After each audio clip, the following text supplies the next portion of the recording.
Yosef.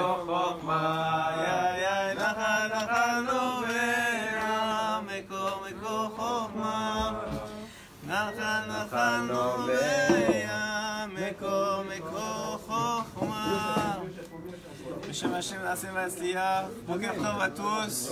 Bat Hashem Seta Dishmaya. On est vendredi, Erev Shabbat. Parashat Mishpatim. Je reviens d'une nuit blanche. J'étais à Méron cette nuit. Chez Rabbi Shimon Baruch Hashem. J'ai prié pour toi, t'inquiète pas.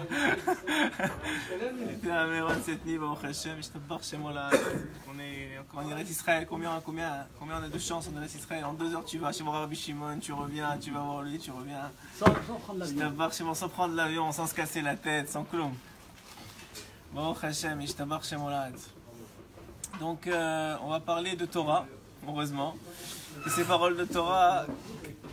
En vérité, on va parler de Torah, on dit ça, on dit comme ça, on disait rien, mais c'est un srout énorme. On vient de voir ce que Eric il a rapporté à propos de son fils.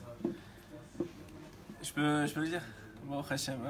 Vous savez qu'on a dans la qu'il a Eric Twito, Baruch Hashem, et son fils qui est Baruch Hashem, qui nous est très précieux à nos yeux, qui est Baruch Hashem qui est tombé dans une situation difficile de coma de ces derniers temps, et Baruch Hashem il s'est réveillé.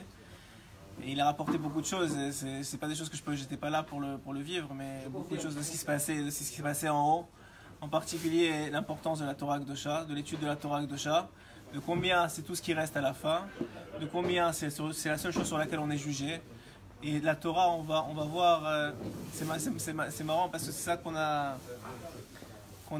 parlé un peu sur la route pour aller chez Rabbi Shimon. Rabbi Shimon il était très makpid sur l'étude de la Torah. Vous savez que dans la Gemara, il y a une discussion entre Rabbi Shimon et Rabbi Ishmael, ouais, à savoir est-ce qu'il faudrait étudier toute la journée ou est-ce qu'il faut travailler et étudier. Rabbi Shimon, sa déa à lui, c'est qu'il faut étudier toute la journée. On ne peut pas faire de bitul Torah. On ne peut pas faire de bitul Torah. En plus de ça, Baruch Hashem, on ne peut pas faire de bitul Torah.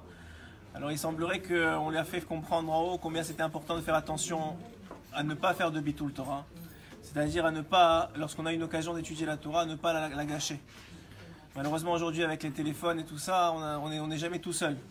On est toujours poursuivi et on a toujours une occasion de faire autre chose que de la Torah. C'est pour ça que d'un côté c'est très grand quand on prend le temps, qu'on étudie, qu'on fait des choses, Baruch Hashem, qu'on étudie dans la Torah. Et d'un autre côté,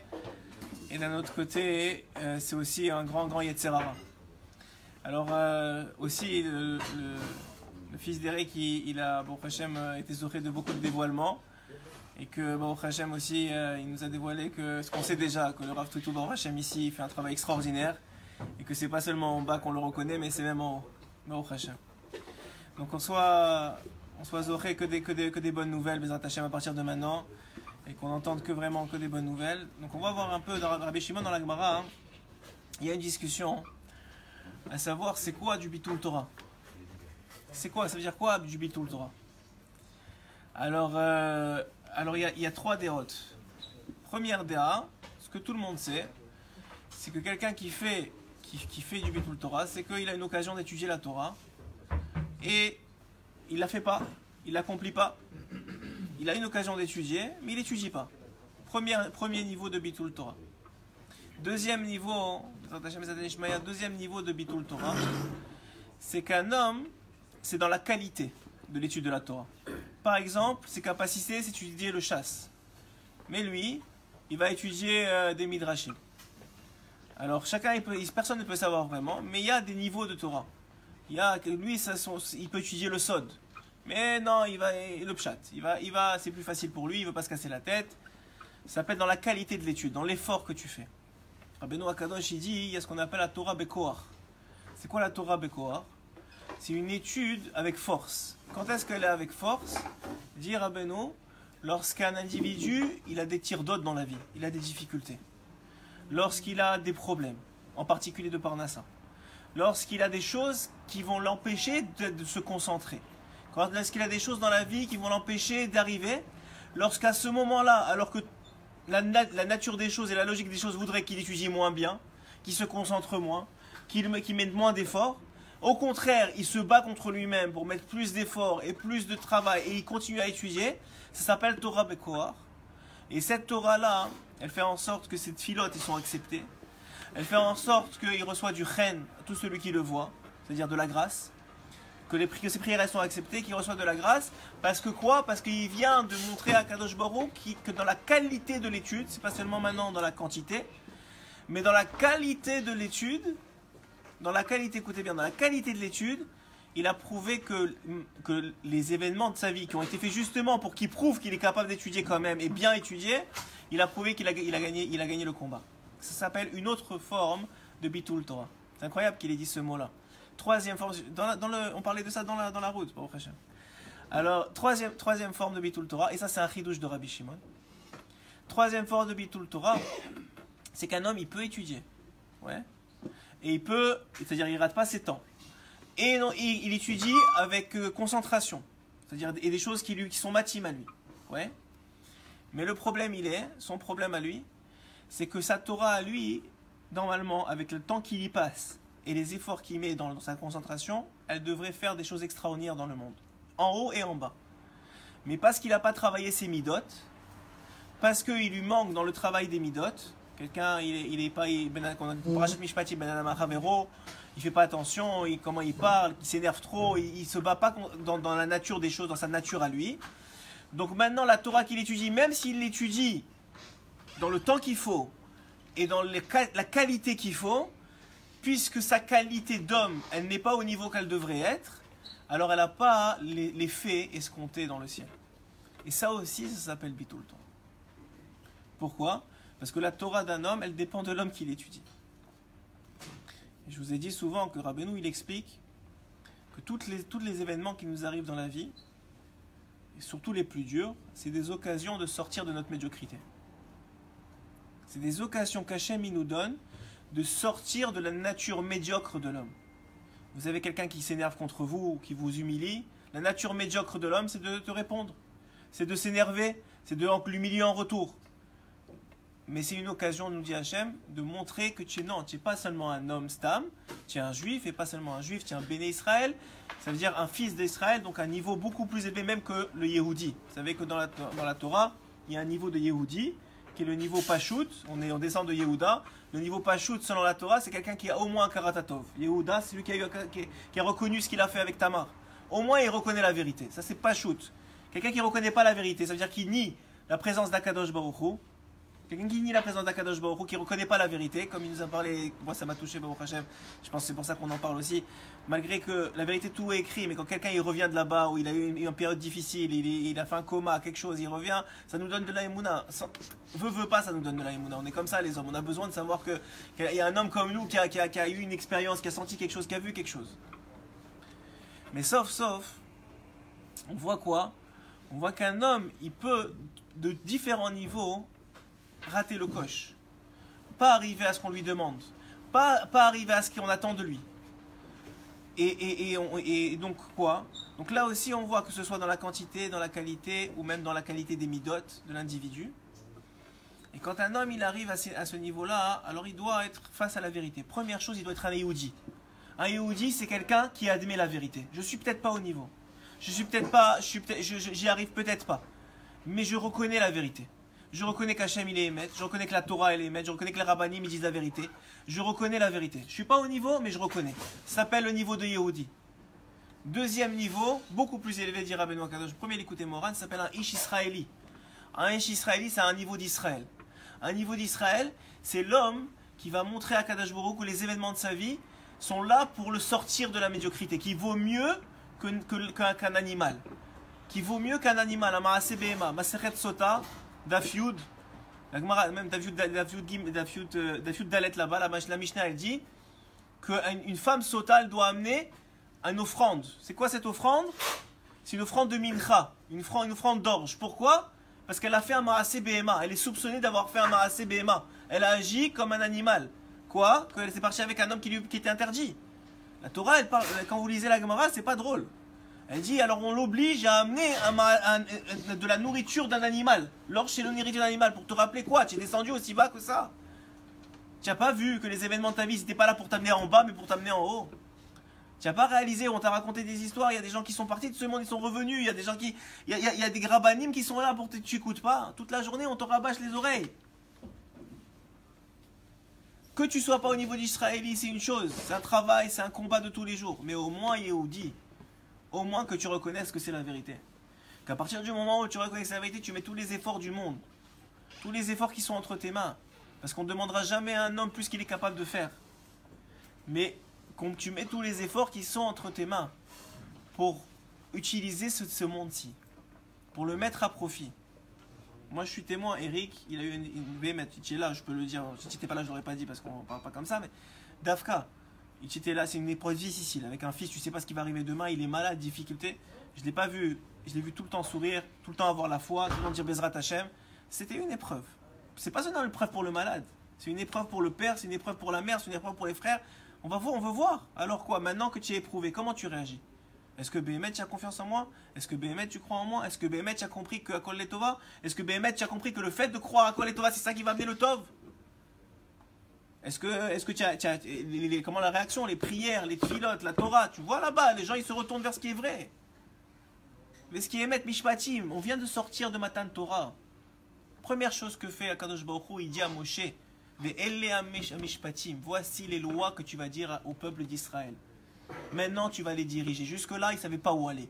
Maintenant, tu vas leur dire, voilà, le matin, tu fais ça. L'après-midi, tu fais ça. Le soir, tu fais ça. Shabbat, tu fais ça. Maintenant, tu vas leur expliquer. Et tu vas faire ça comme un Shulchan Aruch, comme une table dressée.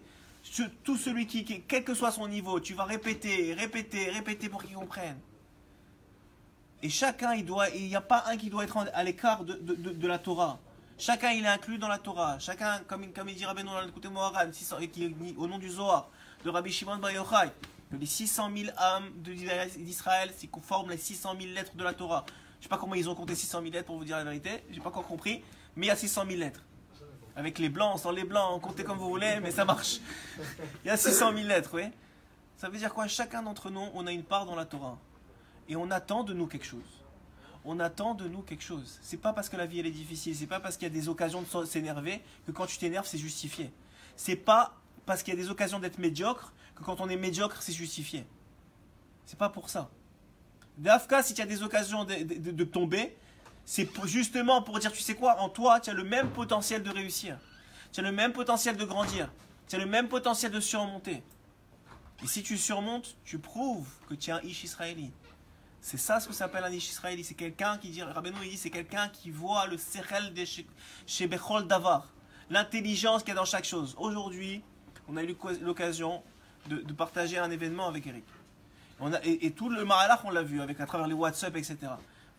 Et Dafka, on ne veut pas que ça arrive plus à personne. Et qu'on n'ait que des bonnes nouvelles. Mais celui qui ne se réveille pas de ça, celui qui n'apprend pas quelque chose de ça, celui qui ne sort pas quelque chose de ça, on va lui reprocher. Le bonheur, c'est leur lame. On t'amène quelqu'un qui est monté, qui est redescendu, que tu connais, que c'est pas quelqu'un qui dit n'importe quoi, tu sais qu'il a la tête sur les épaules, et il te raconte des choses vraies, qu'il a vues, que la Torah elle est émette, que quand il gère le monde dans les moindres détails. Il n'y a pas rien qui te change demain. Le Shabbat qui vient, il ne sera pas différent de celui de la semaine dernière. L'occasion de t'énerver, tu vas pas la rater encore cette fois-ci. Pourquoi? Le bon même pourquoi? Il faut faire comme des savants, il faut que ça passe sur nous. Il faut que la vie elle passe, parce que l'essentiel il n'est pas dans les événements, il est dans les réactions. Je pense que je le répète à chaque fois, mais il est dans les réactions. Comment on réagit? Et tous on tombe, et tous on glisse, comme le savon on glisse, et on glisse, et on glisse, et on glisse. Mais c'est pas grave, tu glisses une fois, tu glisses 10 fois, tu glisses 1000 fois. Au bout de 2000 fois, ou 3000 fois, tu vas plus glisser. Mais seulement si quoi? Seulement si tu admets la vérité. Seulement si tu es un Ish Yehudi. D'abord tu es un juif, d'abord tu t'admets comme juif, tu renies pas la Torah. C'est écrit. Le Chovot Alevavot, il dit comme ça. Il dit qu'un homme, il doit avoir confiance que Akadosh Baruch Hu, il va tout lui donner. Il doit toujours avoir confiance qu'il va toujours tout lui donner. Il va s'occuper de lui. Alors, mon ami dans la voiture, mon Chavruta de Bnei Brak, il m'a posé une question. Il m'a dit, alors, comment ça se fait qu'on voit que c'est écrit dans la Gemara que Akadosh Baruch Hu, il paye les Rechaim dans ce monde pour pas leur donner. Dafka pour libérer qu'on ne veut pas leur donner. Alors, d'un côté, tu me dis que, quel que soit ton comportement, quel que soit quelle faute tu as fait, Hachem, Akadosh Baruch Hu, Ishtabar Shemolad, il t'aime inconditionnellement, il va s'occuper de toi, il va arriver avec toi, il va travailler avec toi. Et d'un autre côté, tu me dis, mais attends, les Rechaim, on les paye dans ce monde parce qu'on ne veut pas les voir dans l'autre monde. Alors, soit il m'aime inconditionnellement et ça n'a rien à voir avec mes fautes, soit ça a à voir avec mes fautes et j'ai un gros problème. Comment ça marche? Comment on va faire pour régler la kushia? Alors il m'a donné un chidouche que j'ai beaucoup aimé. Le chidouche il est comme ça. Le chidouche il est qu'un homme, tant et aussi longtemps, qui s'appelle Yehudi, ça veut dire qu'il renie pas la Torah, même s'il fait pas, et qu'il faute, et qu'il tombe, mais tant qu'il renie pas la vérité, qu'il renie pas les rabbinim, qu'il fait attention à ce qu'il dit pas ouais les rabbins ils ont inventé, les rabbins ils ont dit, les rabbins ils ont tout ce que Moshe Rabbeinu, Hachem il a dit à Moshe, descends maintenant, et tout ce que je t'ai appris, à chacun tu dois lui apprendre, et si c'est pas toi Aaron il va lui apprendre, si c'est pas Aaron, c'est les Skenim qui vont lui apprendre. Combien de fois ils ont répété la Torah pour qu'on comprenne et qu'on apprenne? Et Dafka quoi? Dafka, Kadosh Baruch Hu, il dit à Moshe, il dit maintenant il faut que tu leur transmettes la parole, parce que ce que je te dis c'est vrai, c'est émettre la mito. Et maintenant un individu maintenant qui comprend ça, alors Hachem, si tu es Yehudi, si tu te considères Yehudi, tu renies pas la Torah, alors maintenant tu es sous les ailes de la Shrina. Et même si tu fautes, alors le Chovat avait dit, même si tu fautes, l'amour d'Hachem il est inconditionnel, il ne dépend pas de tes fautes. Mais quelqu'un qui renie à Kadosh Baruch Hu, qui dit Hachem il n'existe pas, Hachem il n'est pas là, ou qui est encore pire, qui fait exprès de l'énerver, ou des choses comme ça, alors, selon certains livres, il est dans la catégorie des Rechaim. Je ne sais pas ce que ça veut dire moi, je vous dis ce que les livres ils disent. Il est à côté des Rechaim. Et celui-là, Hachem il veut rien savoir de lui. Mais d'un autre côté, le Rambam il rapporte dans Ichot Shuvah qu'un homme il peut puer, et il peut sentir pas bon, et il peut être dénigré dans le ciel. Aux yeux du ciel, il est comme ça. Et du jour au lendemain, il fait tchouva. Et il est ahouv. Il dit le Rambam, il est ahouv, il est aimé. Il est chéri du ciel. Il est embrassé. Comme un bébé qu'on vient de nettoyer. Donc, il n'y a pas de désespoir, c'est sûr. Et tout le monde peut revenir. Et tout le monde peut grandir. Et tout le monde peut avancer. Mais une condition. Quand arrive la parasha de Mishpatim, alors qu'on a eu la Matan Torah avec les colottes et le chauffard, et tout le monde a sonné, c'était le miracle, il y avait les miracles après miracle, la sortie d'Égypte, l'ouverture de la mer. Ça, il n'y a pas besoin d'être Mahamine, on voit, il y a les miracles. Tout va bien dans la vie. Mais quand ça commence à être difficile, tu dis, tu sais quoi, je vais profiter du miracle, je vais prendre sur moi de faire une heure de Torah. La première semaine, ça va. Et la deuxième semaine, je comprends rien, c'est compliqué, j'ai jamais appris à l'école, peut-être c'est pas pour moi. Ça commence à être difficile. C'est les Mishpatim. Les Mishpatim, c'est pas simple. Les lois, c'est pas comment on appelle ça, la fête foraine avec le chauffard et les colottes et tout ça. C'est pas ça, Mishpatim. Mishpatim, c'est quand tu as un problème dans le travail, tu as un problème avec ta femme, tu as un problème avec tes enfants, tu as un problème avec ton rave, tu as un problème avec un ami. C'est ça, Mishpatim. C'est dans la vie de tous les jours, quand tu descends en bas. Pas quand tu es en haut avec les colottes et les chauffards et tout ça, quand tu reçois la Torah. La paracha, elle vient tout de suite après, elle te dit maintenant que tu as compris qu'Hachem il est vrai, maintenant que tu as compris que la Torah elle est vraie, maintenant que tu as compris que Hachem il est avec toi, que Hachem il t'aime, que Hachem il veut être avec toi, maintenant c'est le temps de lui montrer dans les faits, dans les actes. Dans les faits, dans les actes, combien on a chacun des occasions d'être médiocre, combien on a chacun des occasions de ne pas relever le défi, et combien chacun, à chaque fois qu'il relève un peu le défi, et qu'il accepte que tout vient d'Akadosh Baruch Hu, et qu'il laisse passer, il dit Hachem, ok c'est toi, c'est bon c'est toi, et moi je veux travailler, moi je veux avancer, moi je veux pas m'énerver, ou je vais m'énerver moins, ou je vais penser écoute, il y en a qui sont malades, moi j'ai la santé, pourquoi je vais m'énerver sur mon fils? Non, je suis là pour l'éduquer, lui parler oui, l'éduquer oui, mais s'énerver, lama, il y a quelque chose qui va pas avec moi, c'est pas avec la personne en face de moi. Qu'il y ait des choses à dire, il faut les dire, quand il y a des choses à régler, il faut les régler. Mais tout béadinout, tout avec intelligence, avec Torah. Aujourd'hui, quand tu as un problème de Torah, il y a des batédinim. Si tu veux régler le din Torah, il y a des batédinim. Tu vas au badin de Torah avec des rabbanim. Ils vont régler la chose comme il faut et tu acceptes. Tu as tout fait selon les règles de l'art, tu n'as rien à te reprocher. Vous savez, quand on est triste, quand est-ce qu'on est triste? Quand on croit, ou quand on sait qu'on n'a pas tout fait pour y arriver. Tu sais, des fois, tu rates des choses dans la vie. Mais si tu sais que tu as tout fait pour y arriver, tu n'es pas triste, même si tu as raté, même si tu es tombé. Tu dis, au moins, j'ai tout fait. Tout ce qui était en mon pouvoir, j'ai fait. Mais quand tu n'as pas fait tout ce que tu pouvais, c'est là où tu sens la tristesse monter. Tu dis, peut-être j'aurais fait mieux. Pourquoi j'ai pas fait ça comme ça? Pourquoi j'ai pas fait ça comme ça? Pourquoi j'ai pas appelé celui-là? Pourquoi j'ai pas dit ça? Ouais, pourquoi? Parce que tu sens que tu aurais pu faire plus. Mais quelqu'un qui se bat à chaque instant, et il dit, moi, je donne le maximum. Des fois, c'est se réveiller à 9h, des fois, c'est se réveiller à 7h, des fois, c'est se réveiller à 5h. Mais je donne le maximum chaque jour de ma vie. Et j'avance et je me bats pour être meilleur qu'hier, et être moins médiocre qu'hier. Quelqu'un comme ça, il ne peut pas être triste. Parce qu'il travaille, tout le temps il travaille. Rabbi Yehuda Yakar, Shabbat dernier, il a rapporté une histoire. Qui m'a beaucoup plu, hein, je vous la ramène. Il a dit comme ça. Il a dit qu'il y avait un rave. Et il y avait t'as plu celle-là aussi, je vois que tu souris. Il y avait un rave. Et il y a un élève c'était un rave et il avait un enfant de la Kihila qui passait comme ça avec la bicyclette. Alors il est tombé de la bicyclette. Et donc, il est tombé devant le rave. Donc le rave il le ramasse, il l'aide, il le remet bien, comme un vrai rave qui s'occupe des autres. Même le plus petit des petits. Et il commence à parler avec lui, il dit ça va, tout va bien. Il lui dit dis-moi, qu'est-ce que tu as appris de la bicyclette? Tu as appris quelque chose de la bicyclette? Qu'est-ce que je vais apprendre de la bicyclette? C'est une bicyclette. Mon papa il m'a appris à pédaler, depuis je pédale. Je dis mais tu n'as rien appris. Tu sais que Hachem il attend de nous qu'on apprenne de toutes choses.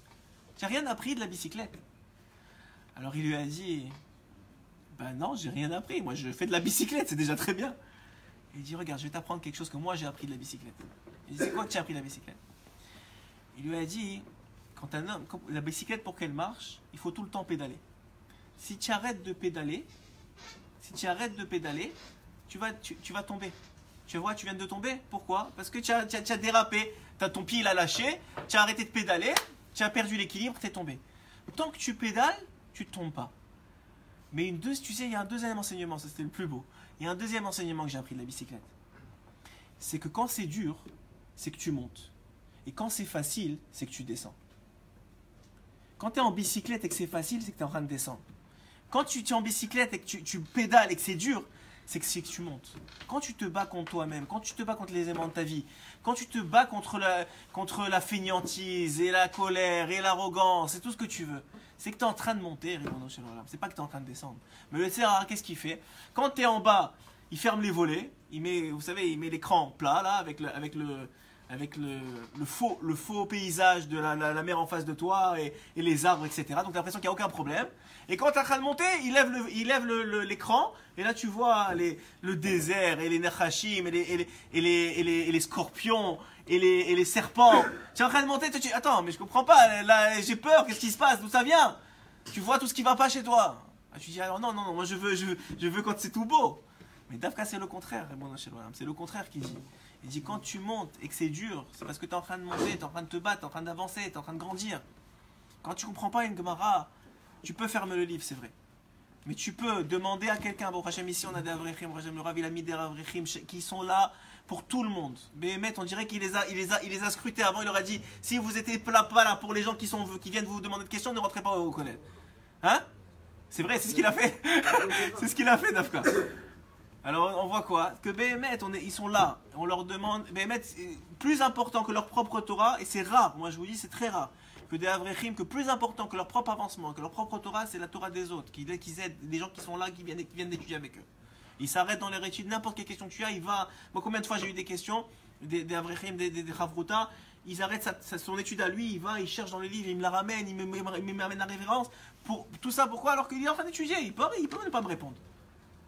Dafka, hein, ça on voit à travers l'enseignement de Mishpatim. Kadosh Baruch Hu, il a enseigné à Moshe. Et même Moshe, il ne savait pas. 40 jours, 40 nuits, il n'arrivait pas. Jusqu'à que Moshe lui a dit, je ne comprends rien. Il lui a dit, ok, c'est bon, maintenant que tu as admis que tu ne comprends rien, maintenant que tu as compris que tu ne comprends rien, c'est déjà un grand enseignement. Maintenant que tu as compris que tu ne comprends rien, viens maintenant, ouvre la tête, je vais te mettre un CD. Là. Maintenant, on peut comprendre très facilement, tu peux mettre un CD dans la tête. Maintenant, tu connais toute la Torah. Mais cette Torah-là, que tu ne comprenais pas avant et que moi, je t'ai mis comme cadeau, maintenant, elle n'est pas pour toi. La Torah, elle est pour les autres, et pour que tu l'enseignes, pour que tu apprennes. Qu'est-ce qu'on demande? On demande dans la tefila du matin, avant Shema Israël, je t'en supplie Hachem qu'on n'ait pas honte, et qu'on soit capable d'apprendre et d'enseigner.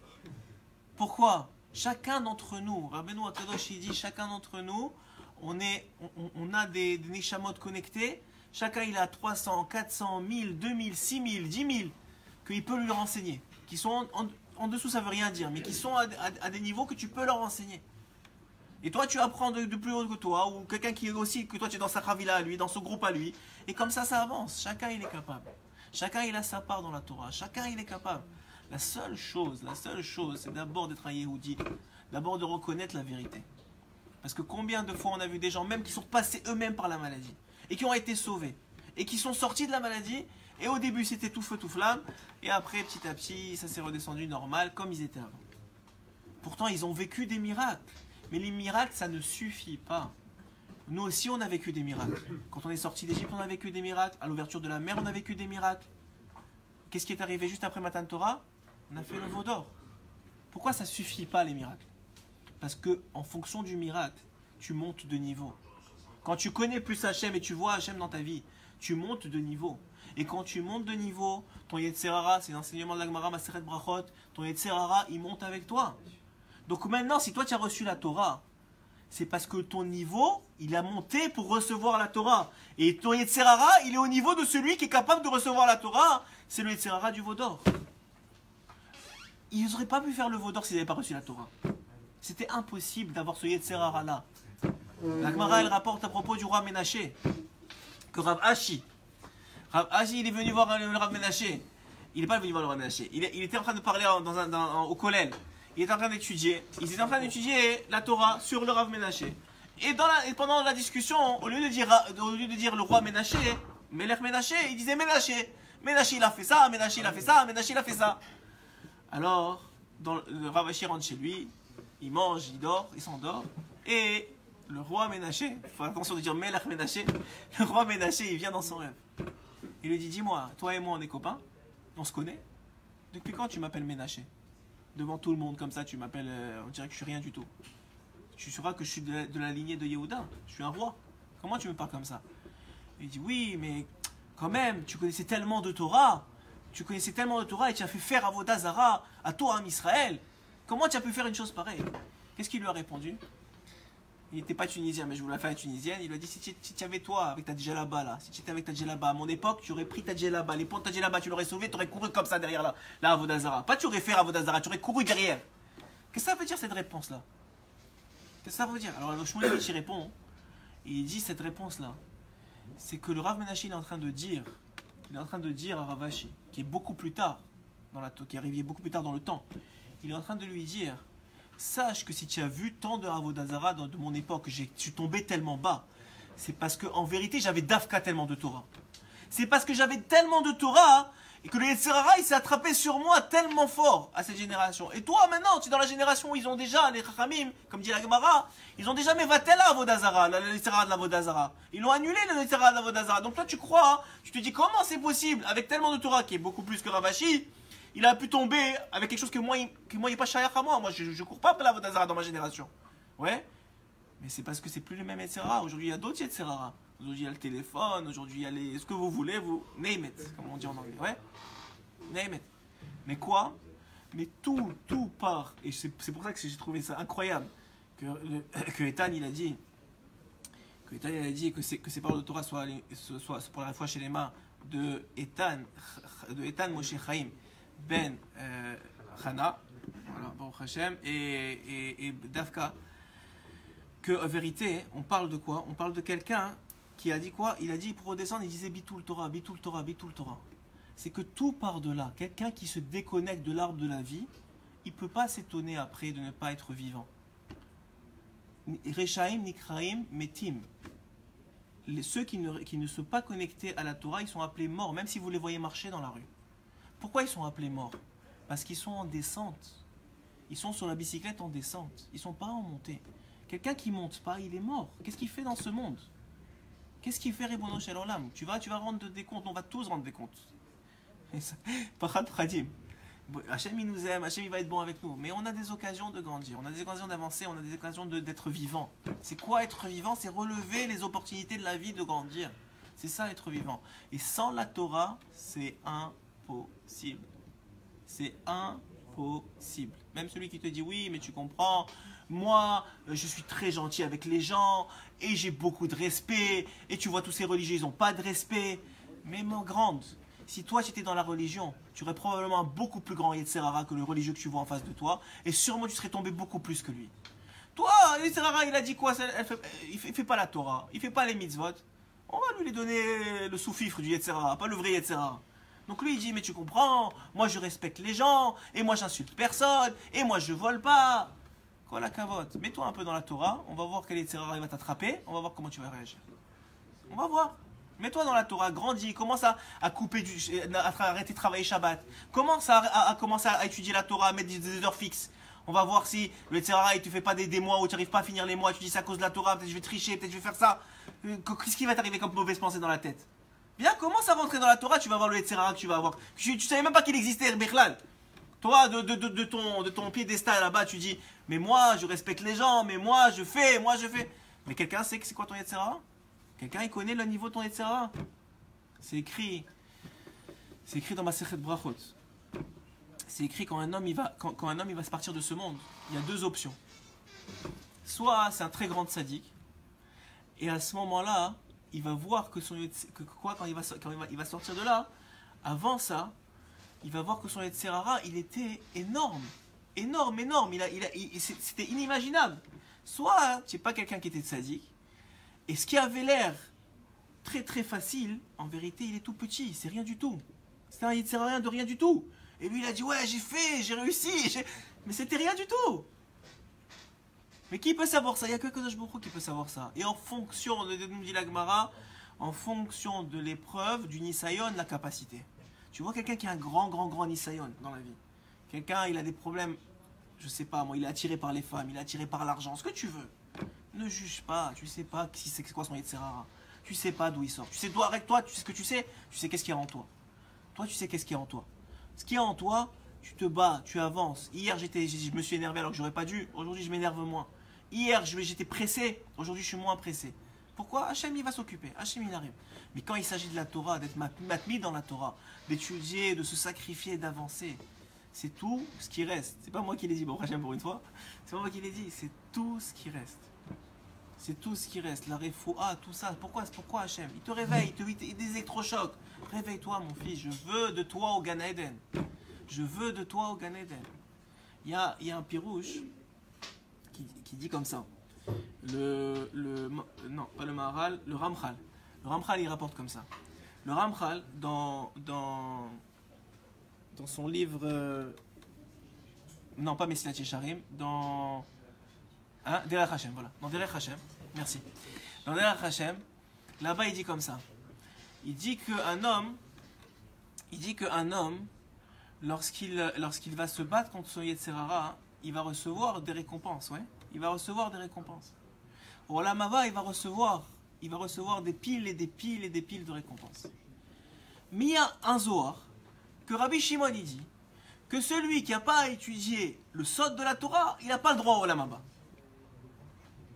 Il n'a pas le droit. Et celui qui n'a pas étudié les secrets de la Torah, il n'a pas le droit au Olam Haba. Alors le Ramchal il demande, qu'est-ce que ça veut dire, il n'a pas le droit au Olam Haba? Le gars, il a étudié la Gemara, il a étudié les halachot, il a fait des mitzvot, il n'a pas le droit au Olam Haba? Comment c'est possible une telle chose? Écoutez bien le Ramchal. Il dit, le Ramchal, dans notre Neshama, il y a des halakim, il y a des parties de notre Neshama. Et il y a des parties ils ont été mis dans le Neshama seulement pour étudier le Sod. Ces parties-là, elles sont seulement là pour étudier les secrets de la Torah. Et ces parties-là, elles vont pas monter, elles vont pas avoir de Olam Haba parce que tu n'as pas étudié le Sod. C'est pas que toi, tu vas pas avoir du Olam Haba. Toi, tu as étudié, tu as fait des mitzvot, tu as été droit, tu as été honnête, tu as fait des choses, tu vas avoir Olam Haba. Mais la partie de toi qui était censée étudier le Sod et qui l'a pas étudié, nous dit Rabbi Shimon, elle n'aura pas le droit au Olam Haba. C'est pour ça qu'un homme, surtout aujourd'hui, dans les dernières générations, il y a deux travaux à faire. Il y a un travail qui s'appelle qu'on a une mitzvah de connaître toute la Torah. À tel point que le Rambam il dit, c'est quoi la mitzvah d'enseigner à son fils? La mitzvah d'enseigner à son fils, c'est quoi? C'est qu'il sache au moins une fois dans sa vie toutes les halachot avec leur explication minimale. La source minimale dans la Torah. C'est ça qu'on connaît toute la Torah. Toutes les halachot qui existent. Avec leur explication minimale, ça s'appelle connaître toute la Torah. Au moins une fois dans sa vie. Même s'il oublie la seconde d'après, tu auras accompli le rôle de père d'enseigner à son fils. Chacun à son niveau, on va y arriver un petit peu. Même un petit peu, c'est bien, il a dit Rabbeinu. Ça, c'est une première chose. Mais il y a une autre chose dans la Torah, c'est l'étude Becheshek. Si vous, dit Rabbeinu Akadosh, Rabbi Nachman de Breslev, si vous avez un plaisir dans certaine partie de la Torah, c'est pas pour rien. Hachem, il t'attire vers la chose. Quelqu'un, par exemple, il m'a dit, après le shiur de dimanche soir, il m'a dit, moi, la Gemara, je peux pas. La Gemara, c'est hyper difficile, j'y arrive pas. Mais tu me donnes du Ramchal, tu me donnes du Rabbeinu, tu me donnes du Sod, des heures et des heures, je peux lire, je me sens vivre. Mais la Gemara, j'ai l'impression de mourir. Qu'est-ce qu'il fait cet homme-là? D'un côté, on te dit, il faut que tu utilises ce pourquoi tu as du réchec. Parce que c'est pas pour rien. Ça fait partie de ton tikkun. Si tu as du plaisir dans cette Torah-là, ça veut dire que ça fait partie de ton tikkun. Tu dois étudier ce genre de Torah-là. Mais d'un autre côté, on te dit, les fum Sarah Agra, la Mishnah, plus petite Mishnah qui existe, en fonction de l'effort et la récompense. Qu'est-ce que ça veut dire? Ça veut dire que s'il essaie de la difficulté, là aussi, il doit étudier. Donc il doit avoir 2 sédarim, c'est tout. Il doit avoir 2 sédar. Deux sédar. Un sédar de ce qu'il aime. Quand par exemple, c'est difficile pour lui, etc., il a des sédarim, des temps pour ce qu'il aime. Et ça doit être même la majorité selon certaines opinions. Mais il doit avoir absolument un sédar de Gemara.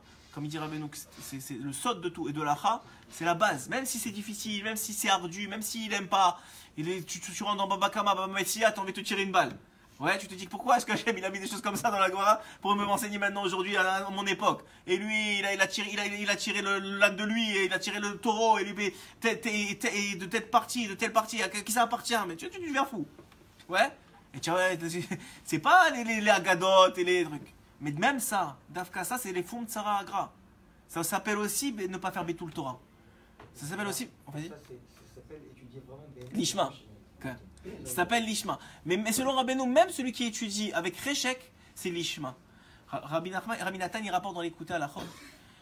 La raison pour laquelle Hachem il a fait des si beaux fruits et des si belles choses à manger dans le monde, c'est pour donner le Réchek, le plaisir, ou surtout la volonté de l'homme de bénir Hachem.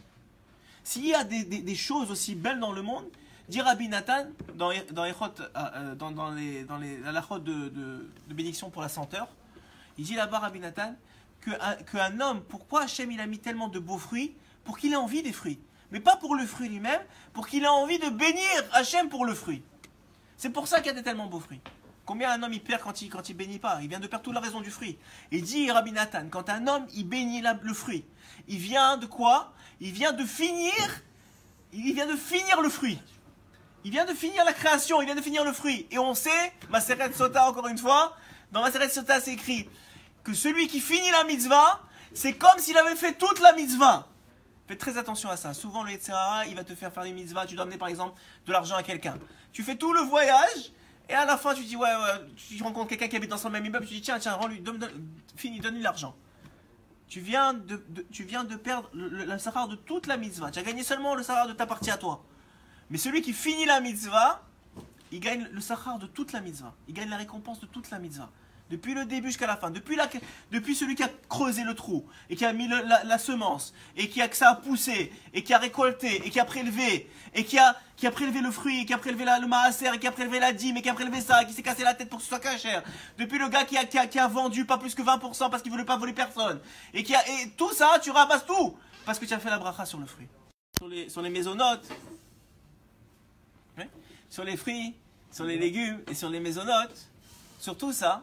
Pourquoi est-ce que Akadosh Baruch Hu, il a fait en sorte, il a demandé à travers les Chachamim de faire une bracha finale. Et sur l'odeur, il n'y a pas de bracha finale. Vous faites Isbe Bessamim ou Hatse Bessamim, il n'y a pas de bracha finale. Tu as déjà senti, c'est fini, ça y est.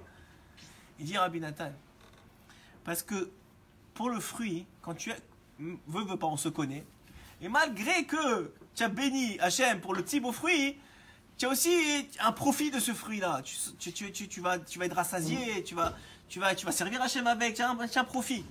Mais dans ce profit-là aussi, il doit revenir vers Akadosh Baruch Hu, il doit le ramener vers Akadosh Baruch Hu. Donc il y a une bracha finale pour finir complètement, même les détritus qui vont avec le fruit, ils sont ramenés vers Hachem. Mais la senteur, vu que l'odorat, c'est le seul sens qui n'a pas fauté au temps d'Adam Rishon, c'est le sens qui est directement attaché à la Neshama. C'est pour ça par exemple que le jour de Kippour, on a le droit de sentir. Vous voyez ? C'est le sens qui est attaché directement à la Neshama. Donc là, tu n'as pas besoin de faire la bracha pour faire monter ce que tu viens de manger. C'est directement monter. La senteur, c'est un profit de l'âme. C'est pas un profit du corps, la senteur. C'est pour ça que Rabbeinu il dit que quand tu es dans un endroit que ça pue, que ça sent pas bon, il parle physiquement et même spirituellement, que c'est un endroit il y a de la znout, où les gens sont pas habillés correctement, etc., etc. Il dit ne respire pas trop. Ne respire pas trop là-bas, bouge de là-bas. Ne respire pas. Et d'ailleurs, quand tu rentres dans une synagogue, prends des bonnes respirations. Respire les mots de Torah qui habitent celui. Toi, tu les vois pas, mais elles habitent le lieu. Elles habitent le lieu. Nous, on voit rien. On est tipshim et on voit rien. On est aveugle. On est aveugle de la réalité. Des fois, on a des petits éclairs de lucidité à travers des événements qui nous arrivent ou qu'ils arrivent à des gens qu'on connaît. Mais on est aveugle de la réalité de la vie. Et Dafka, Kadosh Baruch Hu, il te dit, sache que ce que tu vois, c'est même pas la pointe de la pointe de la pointe de l'iceberg. Chaque fois que tu fais une mitzvah, ça fait des changements dans les olamot. Ça change les mondes. Chaque fois que tu fais une bracha, on a dit la dernière fois, la bracha, quelqu'un qui ne fait pas une bracha, il vole. Il y a deux pirouches. Vous voyez, sur le cours sur la bracha, il y a deux pirouches. Premier pirouche, c'est le pirouche de l'enfant, mais qui est vrai. Tu voles Kadosh Baruch Hu lui-même. Deuxième pirouche, tu voles le monde entier. Comment je vole le monde entier? Je n'ai pas fait de bracha sur le fruit. Qu'est-ce que ton problème? Parce qu'un juif, pourquoi le fruit il a été là pour qu'il fasse une bracha? Pour qu'il reconnaisse la grandeur d'Hachem. Quand il n'a pas fait cette grandeur-là, cette bracha-là, qu'est-ce qu'elle devait faire? Elle devait monter au Shamaïm. Elle devait ouvrir des portes de shefa, d'abondance. Cette abondance, elle devait redescendre sur le monde. Toi, tu n'as pas fait de bracha. Tu viens de laisser les portes fermées. À cause de toi, il y a plus de famine, moins d'abondance, plus de choses qui ne vont pas bien.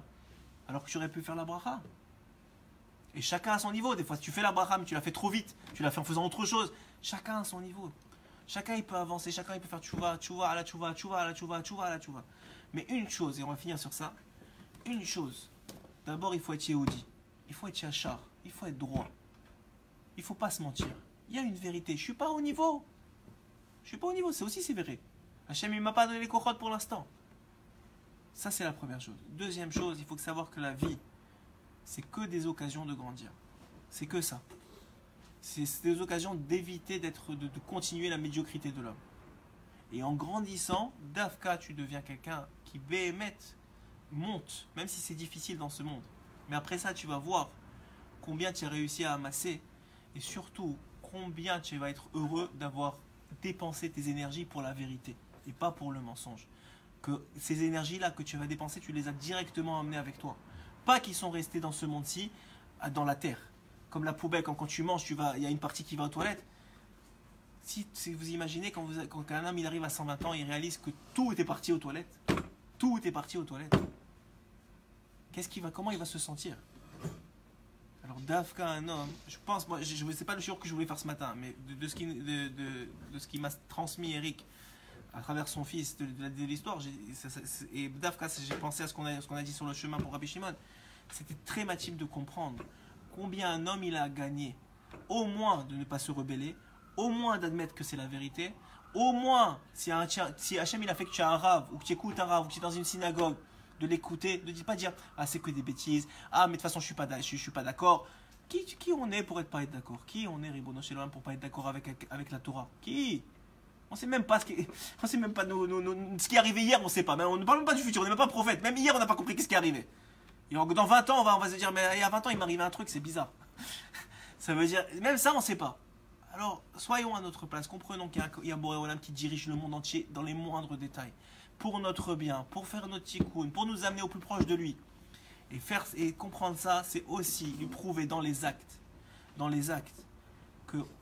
est des béné Israël. Hazak Uba.